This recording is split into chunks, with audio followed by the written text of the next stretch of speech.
అందరికీ వందనాలు. జోహార్ గద్దరన్న, జోహార్ గద్దరన్న, జోహార్ తెలంగాణ మన వీరులకు, జోహార్ తెలంగాణ మన వీరులకు. ఇంతకుముందు మా రవీంద్రన్న వేదిక మీద పెద్దలందరికీ ముంగటి వాళ్ళందరికీ దండాలు. పేరు పేరు చెప్పినట్టు కొద్దిగా టైం పడుతుంది. కానీ ఇంతకుముందు మా రవీంద్రన్న చెప్పుకుంటూ నాకు ఒక విషయాన్ని జ్ఞాపకం చేసిండు. అంటే గద్దరన్న చెప్పిండు, నేను లేకుంటే అంటే నేను లేకుంటే తెలంగాణ నాతో నా రక్తం చెందిస్తేనే తెలంగాణ వచ్చింది. వాస్తవం 100% వాస్తవం. ఎందుకంటే నేను నాకు తెలిసి 92-93 ఆ ప్రాంతంలో కావచ్చు మా ఇంటికి గద్దరన్న అంటే తెలంగాణ మళ్ళా రివైవ్ కావాలనే ఆలోచన వచ్చినప్పుడు మా నాన్న కూడా కవి గాయకుడు అన్ని కొంతమంది తెలుసు. ఇప్పుడు నేను దాంట్లో గోదలుచుకోలే. కానీ మా నాన్న ఉండి చెప్పింది ఏంటంటే ఒక్కరితోనే అవుతుంది నా తెలంగాణ రావాలంటే ఒక్కరితో అవుతుంది. అది కేవలం గద్దర్ కనుక పాట రాసి గద్దర్ కనుక తెలంగాణ అంటే తెలంగాణ వస్తుంది, లేకపోతే తెలంగాణ రాదు అని చాలా అనుభవంతో చెప్పిండు.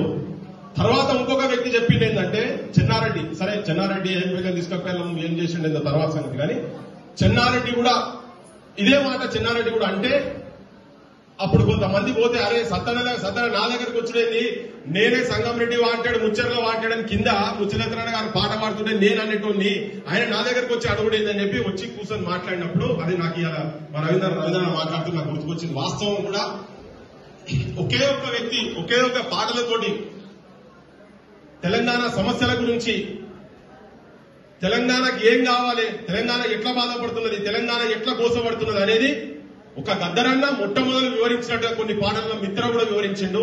కానీ గద్దరన్నది ఇంకెక్కువ జనం లోపలికి వాళ్ళిద్దరి పాటలతో చాలా అద్భుతంగా నా ఓటర్లను కూడా చైతన్యవంతులయ్యి తెలంగాణ ఉద్యమానికి మా నాన్న రెండో వ్యక్తి ఇన్ఫ్లుయెన్స్ చేసింది.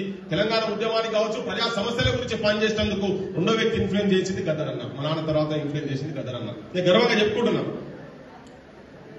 గద్దరన్నను మూడు రకాలుగా చూడాలి. ఒకటి విప్లవోద్యమం కావచ్చు, అంటరాని ఆకలి కేకల ఆర్తనాదం అయిండు అదొకటి చూడొచ్చు, ఇంకోటి తెలంగాణ. ఈ 3 కోణాలల్లా ఇంకేమైనా కోణాలు ఉంటే చాలా. ఎక్కడ ఏ సమస్య ఉన్నా, ఎక్కడ ఏ బాధలున్నా నిర్భయంగా ఛాతీ తనాయించి బుల్లెట్ దెబ్బలు పడ్డ తర్వాత కూడా బుల్లెట్ ఉంచుకొని కూడా దమ్ము ధైర్యం ఉండి ఈ తెలంగాణ అస్తిత్వాన్ని తెలంగాణ ఆత్మగౌరవాన్ని చాటి చెప్పినటువంటి మొదటి వరుసలో ఉన్నటువంటి వ్యక్తి గద్దరన్న. దీన్ని ఎక్కడ కూడా సంశయం లేదు. ఇలా నేను కూడా ఈ కళాకారుల కులమే చెప్పినందుకు నేను గర్వపడుతున్నా. మా నాన్న రాసేది పాడేది కాబట్టి కొద్దిగా నాకు కూడా వచ్చింది. అది గిద్దె గలంకు కళాదళం బయలుదేరి బయటకు వచ్చింది కదా. ఆ కళాదళంలో సభ్యులుగా నేను కూడా ఒక సభ్యుని అని నాకు చాలా గర్వంగా ఉంది. చాలా ఇక్కడ ఒగ్గోలు ఉన్నారు, డిఫరెంట్ కళారూపాలు ఉన్నారు. కానీ నాకు ఎంటర్ అవుతుంటే నేను ఎక్కువ ఉపన్యాసాలకు సబ్జెక్ట్ గద్దరన్న గురించి చాలా మందికి ఇలా తెలుసు. కానీ నన్ను బాధ పెట్టింది ఏంటంటే ఎంటర్ అవుతుంటే మా ములుగు రేలా విజయ్ వచ్చి అన్నా నువ్వు వందనాలమ్మ మీటింగ్ పెట్టి నౌకర్లు వచ్చినాయి కానీ అన్నా మాకు ఎవరికి సుఖం లేదే అన్నాడు. గిడ కూర్చోగానే తండ్రి సాధారణ వచ్చాడు.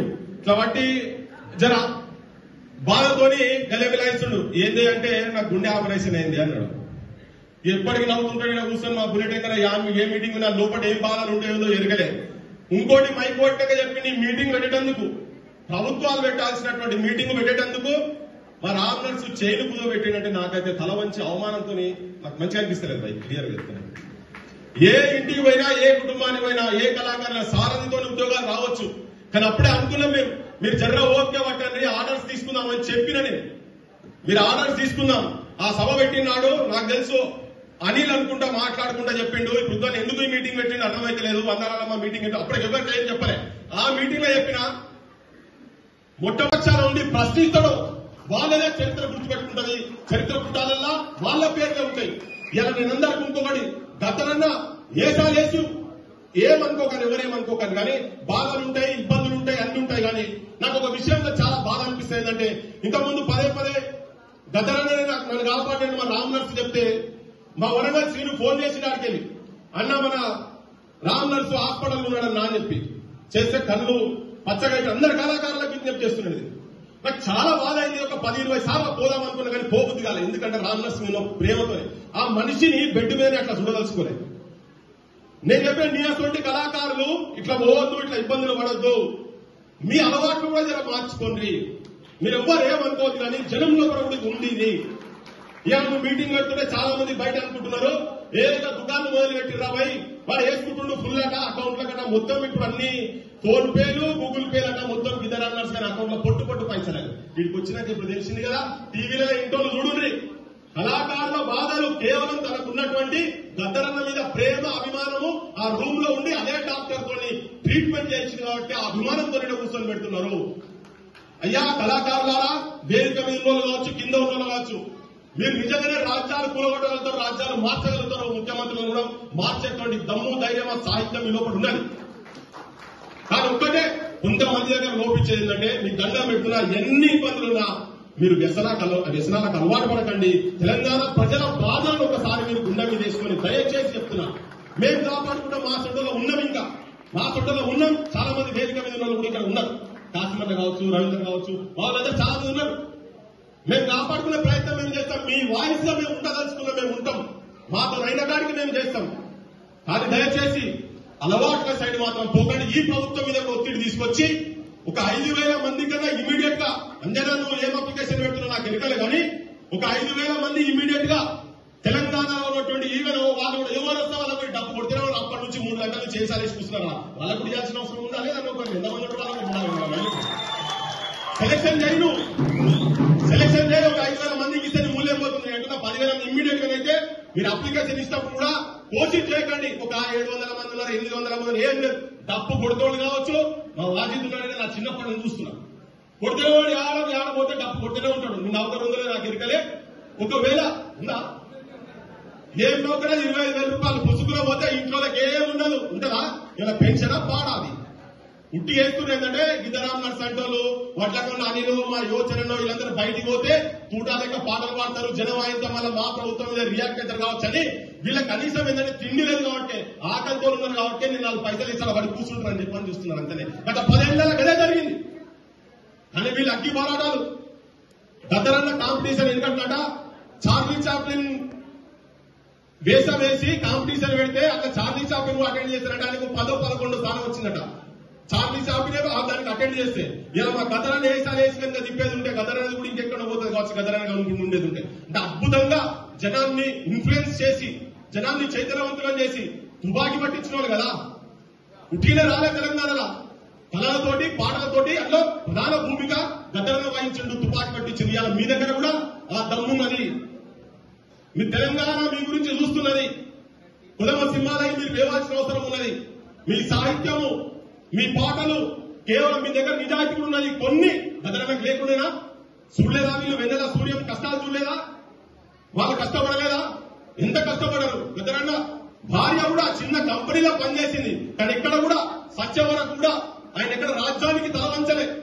ఎన్ని ఇబ్బందులు పడ్డా కేసుల పేర్లు కానీ ఎప్పుడు వచ్చి ఎవరు రాస్తారో తెలియదు. మనం పోలీసులు కొట్టనే భయపడతాం, కానీ తూటా లోపల ఉంచుకుంటా కూడా ఎక్కడ సమస్య ఉన్నా వాడు ఎస్పీ గాని ముఖ్యమంత్రి గాని ఎవరు గాని ఛాతి తనాయించి పోయి వాళ్ళ ఇళ్ల కాడ కూర్చొని ప్రశ్నించిండు. తన నిజమైన వారసులు మనం కావాలంటే ఉట్టి గోసి కొంగడేసుకొని తిరుగుడు కాదు. మన రామ్నర్స్ చెప్పినట్టు గోసి కొంగడేసుకొని తిరుగుడు కాదు. తన ఆలోచనలు తన ఆచరణను మనం ఆచరించినాడే నిజమైన గద్దరన్నకు నిజమైన నివాళి అర్పించిన వాళ్ళమైతామని చెప్పి అందరికీ విజ్ఞప్తి చేస్తూ ఇంకా సమయం ఎక్కువ తీసుకోదలుచుకోలేదు. మళ్ళీ ఒకటి చెప్తున్నా, దయచేసి ఎవరైనా మీరు ఎవరు ఇబ్బంది పడకండి, కానీ ఎవరున్నా కానీ అలవాట్లను కొంచెం గంగమ్మ కోలని మామూలు ఇంతకుముందు వాడింది కదా, అప్పుడు వాడుతుంటే ఎట్లుండే ఎవరొస్తలే తనకు గింతలు ఎగురుతున్నాయి చూస్తున్నా. ఇంత అప్పుడు ఇంత ఎగిరేది బాబ్జీ అరే మేము అందరి కూడా చూస్తూనే ఉంటాం. కానీ ఇప్పుడు మీ అవసరం ఉంది, జర్ర కొద్దిగా ఇబ్బంది అవుతుంది కావచ్చు, కొట్లాడదాం. ఒక రాక్షసుడు పోయిండు, అట్లీస్ట్ దీని మీదన్నా ఈ ప్రభుత్వం మీదన్నా కొట్లాడి గౌరవపీతంగా అట్లీస్ట్ ఒక 50-60 మందికో 100 మందికో ఎక్కడ మీరు ఇష్టం వచ్చినట్టు రాసుకొని పోయి మీ నెల జీతాలు ఖాతాల్లో పడాలి. ఎందుకంటే మీరు సచ్చేదాకా మీరు చేయబట్టే మీరు ముందున్న పట్టుకెళ్ళే తెలంగాణ వచ్చింది. ఇలా స్వేచ్ఛ వాయులు కావచ్చు, ఎమ్మెల్యేలు ఎంపీలు మంత్రులు అయితే వాళ్ళందరూ ఈ కళాకారులు అమరులో పెట్టినటువంటి భిక్ష అని చెప్పి తెలంగాణ ప్రజలకు తెలియజేస్తూ ముగిస్తున్న జై తెలంగాణ.